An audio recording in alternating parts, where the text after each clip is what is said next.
Salut tout le monde, j'espère que vous allez bien. Aujourd'hui dans cette nouvelle vidéo, je vais vous présenter mon top 10 des changements d'iOS 10. Allez, c'est parti.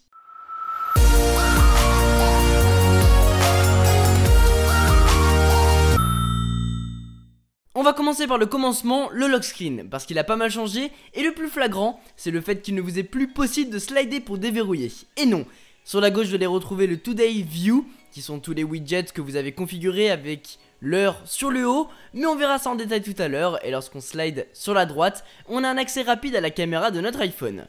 Du coup, pour déverrouiller, on appuie sur le bouton Home et soit on utilise son empreinte digitale Touch ID, ou bien vous tapez le code. Je ne suis pas trop fan de cette méthode de déverrouillage, mais bon, j'adore ce nouveau lock screen pour le coup avec le Today View. Pour continuer avec celui-ci, on va parler des notifications. Elles ont aussi beaucoup évolué depuis iOS 9 et voilà à quoi elles ressemblent. Fini le fond noir, là elles sont toutes à part entière et si vous avez un iPhone dernière génération, vous allez pouvoir utiliser 3D Touch pour avoir des informations supplémentaires ou répondre rapidement aux messages par exemple. Vraiment sympa. Du coup le lock screen a beaucoup changé, notamment avec ce Today View qu'on a ici, qui est une sorte de centre de widget qui était avant dans le centre de notification et qu'on retrouve aussi sur l'écran d'accueil, et le voilà. C'est exactement le même principe que sur l'écran verrouillé, mis à part qu'ici, lorsqu'on glisse vers le bas, on peut faire une recherche Spotlight. Mais sinon vous avez accès rapidement à tous vos widgets comme la météo, notre calendrier, notre activité, les news aussi avec lesquelles vous pouvez interagir. Donc on a tout ça et vous allez même pouvoir les gérer ici pour en ajouter ou en retirer. Et vous pouvez voir qu'on en a vachement plus qu'avant. Si je rajoute les notes par exemple, je descends et les voilà. Je vais même pouvoir en afficher plus pour pouvoir par exemple en créer rapidement. Mais franchement très pratique et très élégant, je valide. Une grande nouveauté d'iOS 10 c'est de pouvoir supprimer les applications natives d'iOS. Donc par exemple, la bourse me sert à rien, alors je vais pouvoir la supprimer pour gagner de la place sur mon appareil. Après si vous voulez récupérer n'importe quelle application que vous venez de supprimer, il vous suffit de vous rendre sur l'App Store, de chercher Apple, vous cliquez sur n'importe quelle application, on s'en fout, et vous cliquez sur leur nom en dessous de l'app. Vous tombez ensuite sur la liste de toutes les applications et vous cherchez la bourse, pour mon cas. Une fois téléchargée vous allez pouvoir l'ouvrir et elle est là à nouveau. Un autre gros changement de ce nouvel OS, c'est le centre de contrôle, et ça fait plaisir. Première chose à noter, il comporte maintenant 2 pages. La première qui sont les raccourcis rapides, et la seconde pour contrôler la musique. Dans la première section déjà, les petites bulettes ont bien changé, pour être conformes aux raccourcis présents sur l'Apple Watch. On a l'activation de Night Shift ici, si on a envie. Et en dessous on a toujours les mêmes raccourcis, mais vous allez pouvoir interagir avec via 3D Touch sur les iPhone 6S et 6S Plus, pour régler l'intensité du flash par exemple. Et à côté on a le contrôle de la musique, avec la jaquette qui a fait son apparition. Puisqu'on est ici, rentrons maintenant dans l'application musique qui a eu le droit à un nouveau design. Nous voilà sur le contrôle de la musique, avec comme d'hab la jaquette, le nom de l'album, de l'artiste et de la chanson. Lorsqu'on glisse vers le bas vous avez accès aux autres rubriques de l'application, et ici, la bibliothèque musicale. On a donc les catégories et nos ajouts récents sur le bas, et vous pouvez cliquer dessus pour ouvrir la liste des morceaux. On retrouve aussi la rubrique pour vous, nous permettant de faire des découvertes d'albums ou de morceaux par rapport à nos goûts. On peut parcourir ici les nouveautés, les playlists ou les classements. La radio ensuite, c'est très explicite, c'est là que vous allez retrouver Beats One ou toutes les autres radios n'est-ce pas. Et dernière rubrique, la recherche. Une autre application qui a reçu énormément de changements, c'est l'application Messages. En gros, vous prenez Snapchat et Messenger, vous les rassemblez pour faire message. C'est pas plus compliqué que ça. Première chose qui a changé, c'est vraiment cool, c'est le fait qu'on va pouvoir écrire en plusieurs langues sans se faire corriger toutes les 5 secondes et sans changer de clavier.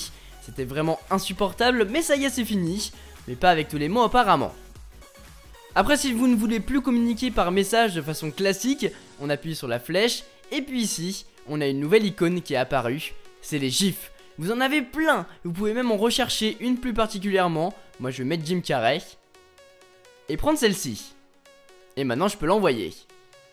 Ce qu'on peut faire aussi c'est maintenir un message. Ces stickers apparaissent pour interagir directement avec le message de votre destinataire, ce qui peut être assez marrant. Et on peut aussi cliquer sur le hashtag image pour la mettre dans la galerie des gifs. Dernière petite chose dans la flèche, c'est les dessins. Tout comme sur l'Apple Watch, lorsqu'on veut envoyer des messages, vous allez pouvoir dessiner quelque chose ou bien envoyer des pulsations. Et vous allez même pouvoir vous prendre en photo et modifier celle-ci avant de l'envoyer. Snapchat quoi. Autre chose qu'on peut faire sur cette nouvelle application Message, c'est des animations. Lorsqu'on reste appuyé sur la flèche d'envoi, vous allez pouvoir définir une animation particulière à votre message, comme l'encre invisible, l'effet discret, l'effet voyant, l'effet impact.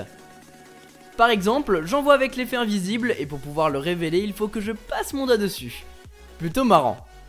Autre palette d'effets qui sont cette fois-ci sur tout l'écran. Vous appuyez dessus sur le haut et vous en avez plusieurs pour l'instant, à savoir les ballons, les confettis, des lasers, des feux d'artifice. Et par exemple, je prends les ballons, on envoie et on reçoit des ballons. Youhou! Je vous cache pas que tout ça c'est ultra gadget et qu'on l'utilisera qu'une seule fois dans notre vie, mais bon, c'est quand même marrant.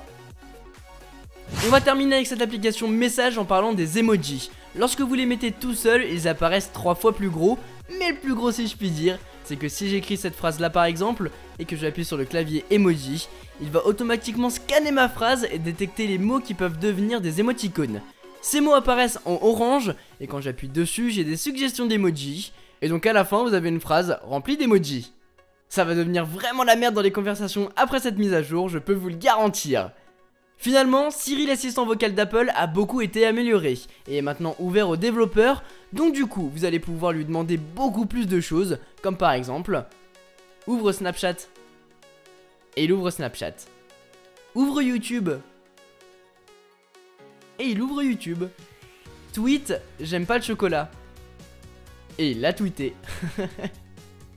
En tout cas, c'est vraiment cool et j'attends vraiment de voir ce que les développeurs vont faire avec l'API de Siri, mais ça peut faire des applications vraiment innovantes.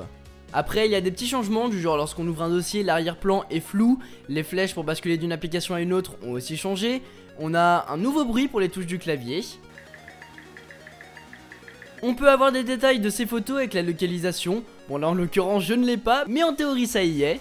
Dans l'application photo, les filtres sont placés en haut alors que le changement de caméra est désormais en bas, ce qui est 40 fois plus pratique, à une main en tout cas. Dans le centre de notification, on a un bouton pour enlever tout d'un coup. Sur les iPhone 6S et 6S Plus, vous allez pouvoir lever votre iPhone pour l'allumer.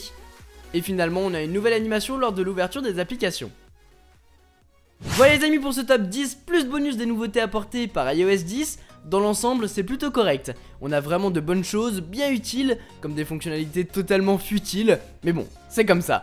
Si vous aussi voulez essayer ces nouveautés, je vous laisse un lien dans la description vers ma vidéo pour pouvoir télécharger la bêta sur votre iPhone. Sur ce, c'était Quentin, passez tous une très bonne journée.